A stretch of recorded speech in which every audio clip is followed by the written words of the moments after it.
'Twas the night before Christmas, and all through the school the students were gathering to search for a ghoul. All the photos were hung on the drywall with care, all but one missing image that should have been there. This is St. Mary's School for Children with the Stigmata.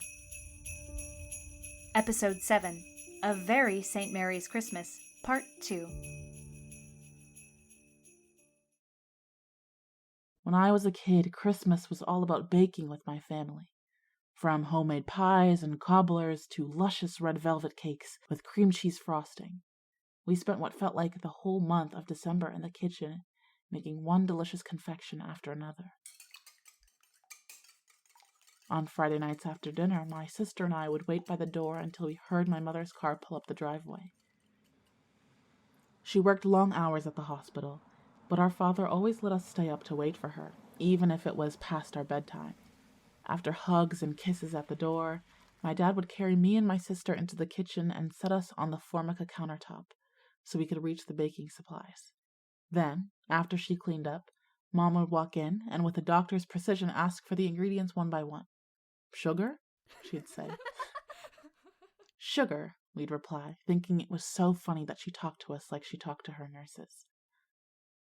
The pies and cakes were usually for company or family parties, but one snowy Friday night, my mom got home from work early, so we were going to make something extra special for just the four of us. She called out the ingredients. "Molasses?" she said. "Molasses," we replied. "Cinnamon?" "Cinnamon." "Ginger?" And so on, until we had taken out everything we needed to bake a gingerbread house. After the carefully cut cookies had finally cooled, my sister and I held the walls in place as Daddy glued the corners together with a stiff white frosting. We watched in awe as my mother piped royal icing into intricate designs with her surgeon's hands. With our parents' help, we placed a battery-powered candle inside that made the melted Jolly Rancher windows look like stained glass and added a snow-cap roof. Gumdrops lined the chocolate walkway as an imperfectly decorated gingerbread family stood at the door. When we were done, the little house moved to the kitchen table as our holiday centerpiece. Christmas music played softly in the background. The multicolored lights twinkled. I was so excited that I almost didn't notice that the room was breaking into pieces around me. Every stigmatist's experience is a little different when it comes to the expression of their wounds. For me, when I'm about to receive my blessing, time stops. The space around me flattens until it almost looks like a print or a painting. Then, as though it's made of glass, the tableau in front of me cracks, then shatters, and falls away. For a moment, I'm suspended in darkness, but far off in the distance is a pinprick of light that eventually changes into a person. Usually someone I recognize, and they always have a message. During this first vision in my childhood kitchen, the light in the distance turned into the outline of a woman. "Tell them about my school, Marjory," was all she said before I felt my wrists split open. But in the hallway of St. Mary's on that December day, there was no tableau, no darkness, no pinprick of light, because the girl in the white dress was not a vision. "You guys?" What's that sound? "Guys, please!" An icy wind ripped through the hallway, rattling the doors of the open lockers. "Don't look behind you." The apparition pulsed with rage, her mouth opening to an unnatural size as if to swallow my classmates right in front of me. "What do you want from us?" She didn't reply. Her jaw unhinged and dropped down below her collarbones. Katrina and Florence shut their eyes and grabbed each other's arms. "I said, what do you want from us?" The girl in the white dress raised her arms, summoning the lockers to slam closed. I shut my eyes, scared of what would happen next. But nothing did. The lights came on. What was that? "I don't know." We all looked around us in disbelief. Everything seemed like it was back to normal. "She's gone." Let's go. "Wait. Listen." I watched in horror as a single blue locker creaked open in the hallway behind them. I couldn't help myself. Or maybe I didn't want to. I walked toward it. Are you insane? Marjory! Marjory, come back! We really need to put locks on those things. Marjory, stop! I need to see what's inside. I couldn't have stopped even if I wanted to. I felt an overwhelming urge to keep going. That there was something in that locker I needed to see. There's something in here! What is it? Come look. And against their better judgment, they did. It's a friendship bracelet. Are you sure? Just looks like a braid made out of thread to me. That's all they are. My sister and I used to make these for each other. The tradition is that you'd wear them until it unraveled as a way of showing appreciation for the work that went into it. But this one looks like it was hardly ever worn. It doesn't make sense. It doesn't have to. It's just an old bracelet in an old locker that no one cleaned out when whoever wore it graduated. Well, maybe we can find out who wore it. 20 quid says it's the basement ghost. Oh, I thought you said she was a multi-level ghost. Also, that reminds me, fuck you guys. Oh, for Christ's sake, let it go, Florence. As they began to argue, I felt the hair on the back of my neck stand up. Stop it now! Surprisingly, they did. Okay. Sorry. Okay. For some reason, when we fight, I feel something. What do you feel? I don't know. A presence? A presence. Yeah. I think it's the girl in the white dress. We looked around, but didn't see anything. What makes you think it's her? I don't know. It's just a feeling. You know, maybe we should... No, never mind. No, what were you going to say? It's dumb. Never stopped you before. Don't even go there, Katrina. Florence, please continue. I was going to say that maybe we should try to find out who the girl in the white dress was. Or is. Or whatever. Why would we do that? Because maybe she has unfinished business, or she's trying to tell us something. Yeah, like, you should remember to clean out your locker. Katrina! Sorry, I meant to say... Great insight, Florence. Was that so hard? Besides, she may not leave until she gets whatever she came for. And that is? How should I know? Well, we can find out. Where do you think we should start? Oh, fuck, are we actually doing this? I would start with the student records in Father Donovan's office. But I don't know how to get in. You still have the maintenance keys I gave you when you went down to the basement, right? Any chance the master is on there? I don't know, but we can try. We should also check the library since they keep the yearbooks there. If she was a student or a teacher, she'd be in one of them. Probably from 1978, like it said on the picture frame. Florence and I shared a surprised look. You know, it's hard to act helpful when everyone seems shocked when you do. Sorry, Katrina. You're right. Should we split up? No. Okay. We'll go to the office together. So here's what we do. Katrina, you'll be our lookout in case Sister Mary Colette shows up. If you see her, get back as soon as you can and we'll pretend we're putting up decorations or something. Got it. I'll bring the garland with me so it looks convincing. Awesome. Florence, you keep track of the keys we used so we don't try the same ones twice. Sounds good. Cool. We're ready. Places, everyone. None of us had ever done anything like this before, and though it was definitely not allowed, we all knew that not finding out who this girl was would be worse than the trouble we'd get into if we were caught. As Katrina went to a nearby window to keep watch, and Florence stood attention by my side, I heard myself say, "Keys?" just like my mother. Keys.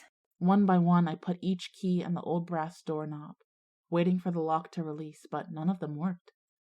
I paused. Bobby pin? Florence pulled one out of her hair and handed it to me. Bobby pin. I bent it and stuck it in the lock. Is it working? I think so. That's so fucking cool. Where'd you learn that? MacGyver. My mother loves him. Katrina! We're in! Coming! You know where they keep files, Florence? They're in a closet in the back. Okay, you lead the way. I'll stay here and keep an eye out for Sister Mary Colette. Thanks, Katrina. Hopefully we won't be too long. Florence and I tiptoed through a series of nested rooms. First, a tired reception area, then a printer closet, before we got to Father Donovan's overstuffed leather waiting room. His office door was already partly open, and though neither of us had seen him in weeks, we saw a light shining through the crack. We both stopped dead in anticipation of whatever was beyond the door. I held my breath and leaned toward it to take a look inside. But there was nothing. Just an empty desk, a wooden swivel chair, and a small lamp illuminating a burgundy blotter. There's the closet. Florence pointed at a plain wooden door on the back wall. I walked right to it, grabbed the knob, and turned. It clicked open. At least you don't have to pick another lock. You're telling me. The records are arranged by year. Each drawer is like a decade or something. I'd start in that cabinet for anything before 1980. You've been here before. Sometimes Sister Mary Collette lets me file the archives during lunch. I never noticed. That's because we don't eat together. I'm sorry about that. Florence shrugged. Ugh, how is this place even dustier than the basement? Look at all this. I don't even know where to start. I pulled open the bottom drawer of a file cabinet and thumbed through the old manila envelopes. What year did Katrina say we were looking for again? 1978. Well, if I remember correctly, this drawer here is the late 70s. Let me see. Huh. I didn't know they put our pictures in all our files. That's weird. Me neither. Wait, stop. What is it? 1978. We found it. Let's go. I pulled the file and shoved the drawer back in the cabinet. We're taking it with us? Yeah. What did you think we were doing? Not sure. Honestly, I didn't think we'd get this far. The next time you archive something for Sister Mary Collette, can you sneak it back in? Yeah, I can do that. Great. Then let's get out of here. We ran out of the office as fast as we could, fighting the urge to squeal with joy as the adrenaline of successfully completing our first heist ran through our veins. You found it? Damn right. Did anyone come by? No. I think they're still with the bishop, but we're running out of time. It's almost 5 o'clock. We need to get to the library. What was that? Our cue to exit. The library was always unlocked so we could study, but we rarely ever used it. Despite the picture windows, it felt dark. It had hard wooden chairs and stacks on stacks of outdated encyclopedias. But it also had what we needed that day. All the St. Mary's yearbooks. They're over here. We pulled them off the shelves. Okay, I have 1980 and 1975. And I have 76, 77, and 79. Where's 1978? I don't know. It should be here. You've got to be kidding me. Where on earth could it be? Probably somewhere it can't be found. This is useless. No, it has to be in here somewhere. It just has to. Unless someone took it. Like this file? No, wait. I looked up and saw a thin, red hardcover book on a shelf across the room. Over there, on that shelf. Katrina and Florence looked up. I walked over to it and pulled it down.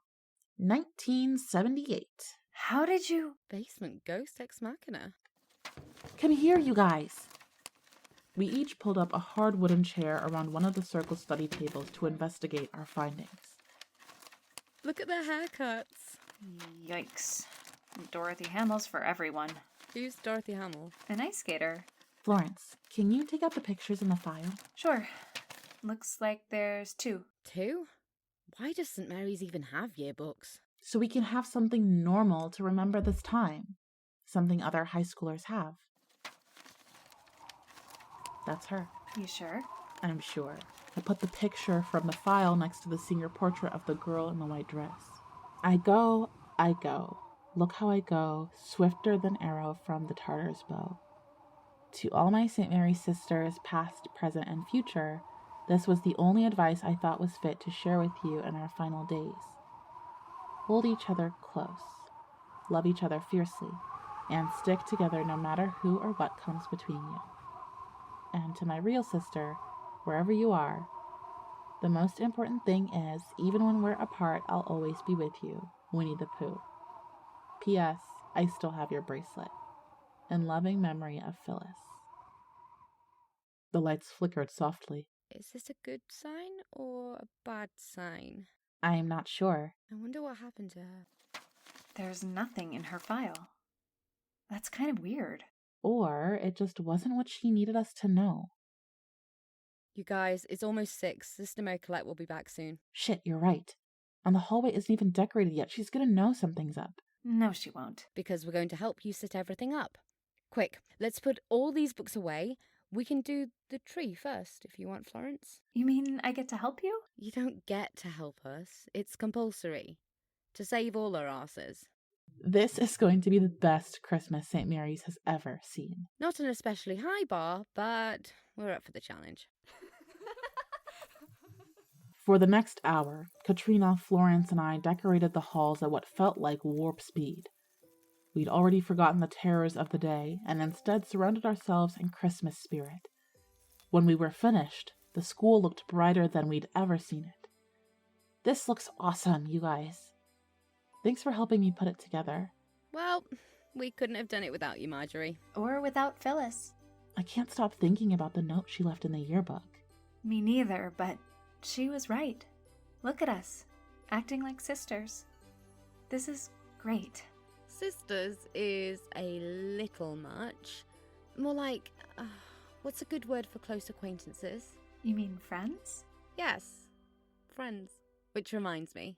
Katrina reached into her pocket and pulled out the friendship bracelet we'd found in Phyllis' locker. That we should hang this on the tree in a place of honor. She tied the ends of the bracelet together and hung it under the star. From here on out, let's at least try to be friends.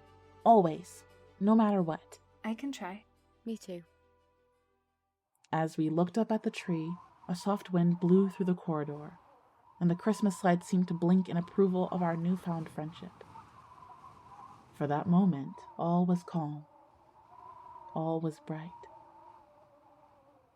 And then I felt the hair on the back of my neck stand up. If only Phyllis knew what was about to come between us.